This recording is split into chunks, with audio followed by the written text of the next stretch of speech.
Welcome back. Control के बारे में पिछले दिन बताए थे।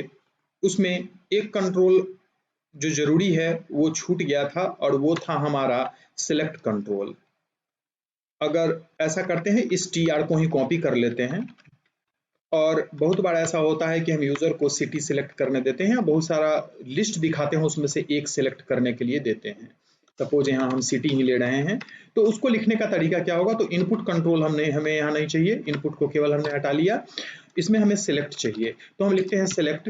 जाहिर सी बात है, इसे भी नेम दे, प्रॉपर्टी से हम नेम देंगे और लिखेंगे साइज 1। इसको बंद करेंगे और सिलेक्ट के अंदर ये सिलेक्ट हमारा बन गया, लेकिन अभी हमने ऑप्शन को इसमें नहीं दिया है, तो यहां पर लिखते हैं हम ऐसे ऑप्शन वैल्यू। ऑप्शन का वैल्यू क्या रहेगा? सपोज पटना रहेगा। और टेक्स्ट क्या दिखाना चाहते हैं? तो पटना ही दिखाना चाहते हैं। उसी तरह से एक और ले लेते हैं, इसी लाइन को कॉपी कर लें। दूसरा गया लेना चाहते हैं और इसका वैल्यू भी रहेगा गया।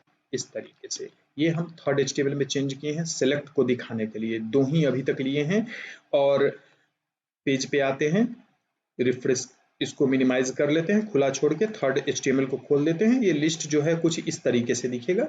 इसमें ऑप्शन है, जिसको हम चाहें सिलेक्ट कर सकते हैं।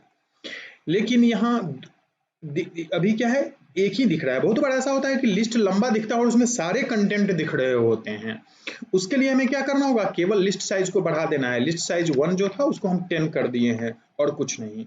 अगर हम देखें तो ये 10, चूंकि कंटेंट इसमें छोटा है इसलिए ये छोटा आया है, लेकिन हमारा 10 कंटेंट दिख रहा है। 10 कंटेंट तक ये हम दिखा सकते हैं यहाँ पे। तो ये रहा हमारा सिलेक्ट कंट्रोल।